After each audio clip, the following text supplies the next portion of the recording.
So today I want to show you the new sequencer from JW, the ABCD sequencer, that allows you to chain sequences in various ways, easily creating complex results. Right here up we have the row order, where we can enter letters that will create the chain. For now it will play only row A, but if I enter, for example, uppercase B, so now it will play A and then B.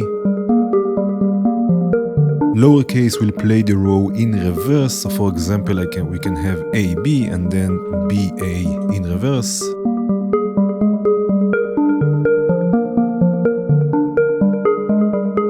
Right, you can see the movement on the sequencer, and like this we can build chains of sequences. By the way, as in all sequencers from JW, also here we have a built-in quantizer, and there are more features to explore, so let's really dig deeper into this sequencer. So here I have already the sequence running. As my voice, I'm using kick all and the tap dancer delay. We can start by gating kick all, right? The gate output will go to the trigger input.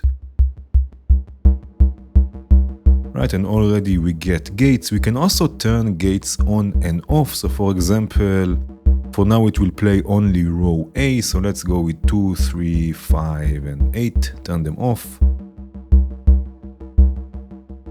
Right, we can sequence also pitch via the CV output. So this will go to the tune input. Maybe already take this 2 octaves up. Here we have an octave control. Right, let me zoom in a bit. Here we have randomize functions. We can randomize the CV instead of going step by step.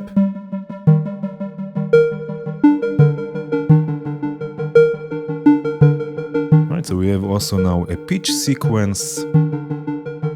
We have also velocity. We have here those little knobs here, and velocity output that we can use for many things. For example, here we can use this for the volume, right, of kick all. We have a gain input, but I will also use this to control the decay and the shape, but of course they don't have CV attenuators or dedicated attenuators, so I'm going to use rescale, right, just so it's not going too high. Right, I can change the gain here. And now also here we can randomize the velocity.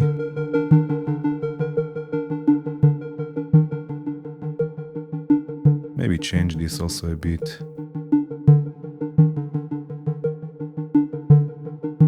Right, so now we have row A. We can also just play row B. If I just enter B here. Right, and again, let's have different setting. Right, and now let's say, for example, we will have 3 times A and 1 time B. So we have 3 cycles of A and then 1 cycle of B as a turnaround.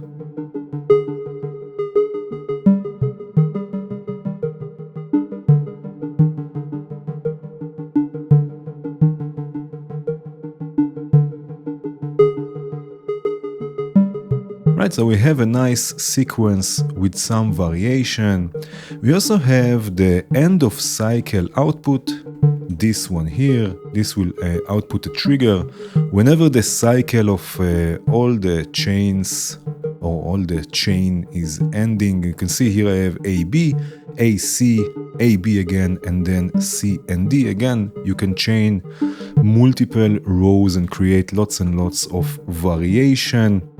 Right, so first of all, what we can do, let me solo this for a second. I have here dark energy as my voice. So first of all, what we can do, we can use the end of cycle, for example, to trigger the randomization of the gates. Right, so the pitch stays the same, but the gates, the different notes, will play in different times every cycle of the chain.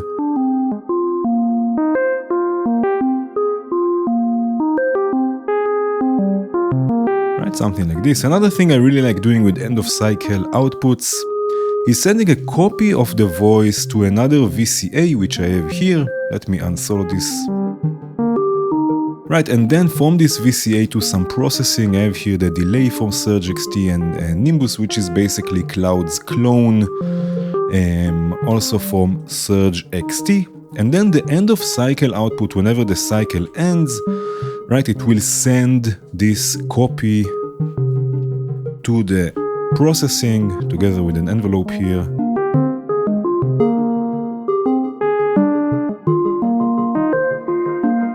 Right?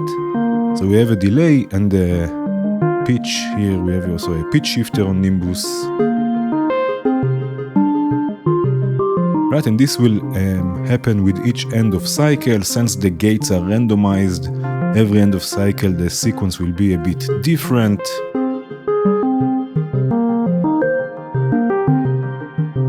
Right, this just needs a nice base that I have here with another ABCD sequencer. In this case, I'm just doing ABCD. Right, so we have a longer sequence with a classic VCO and also a sub bass with a sine oscillator from Bog Audio.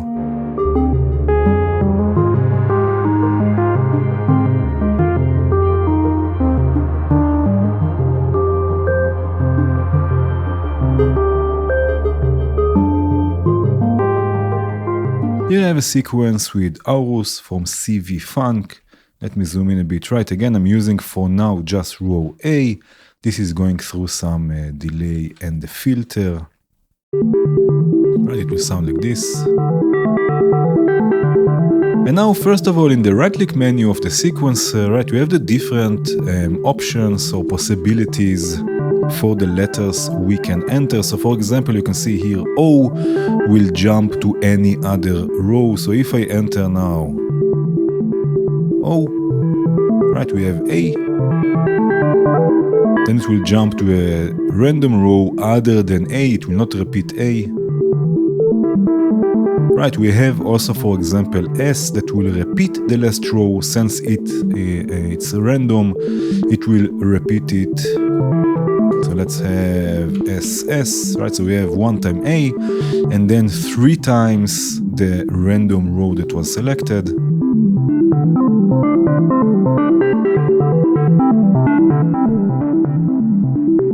Right, we can even have this 1 time instead of forward. We can have this with a lowercase and then it will run in reverse.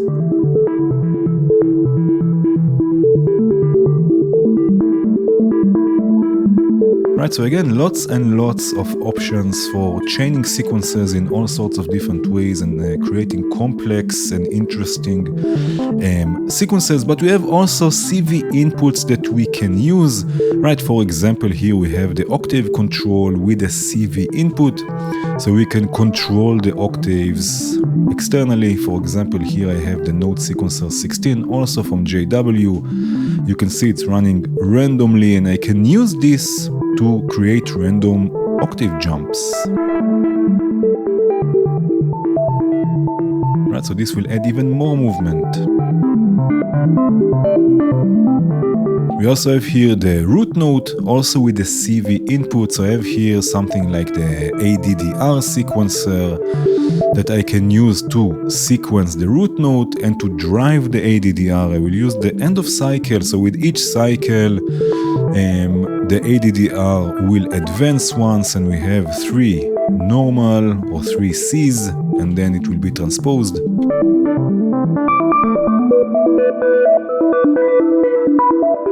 Right? So again, adding movement, creating more complex sequences.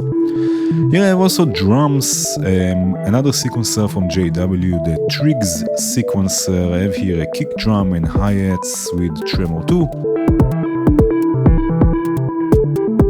And I have here a snare with a tremor. And then I'm mixing the drums, sending them through a bandpass filter and Chronoblob 2 for some glitch.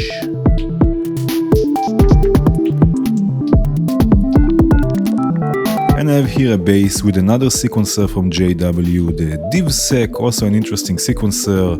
The voice itself is kickall with some chorus distortion.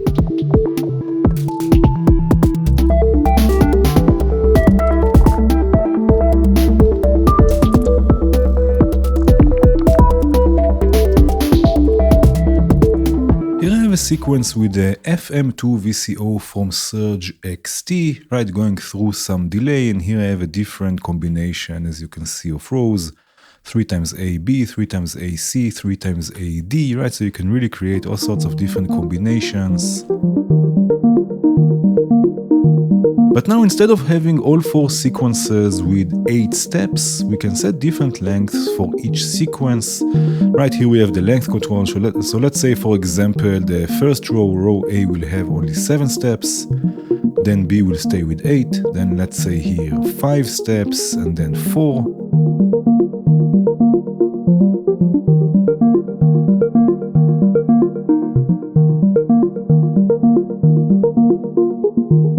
So we can have all sorts of different combinations and have also variation in length. Of course, also this here, also the length control has CV input. So here, for example, I have the FM operator as my voice, again going through some delay.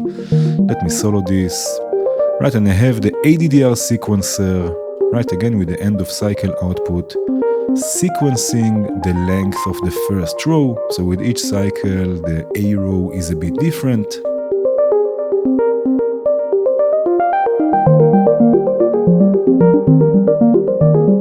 Right, the sequencer is also really nice for percussive voices. Here I have sorts of hi-hats with noise and a bandpass filter. Again, also here going through some delay. Right, and also here I have the different rows, right, with different lengths. I have 8, 7, 8, and 5.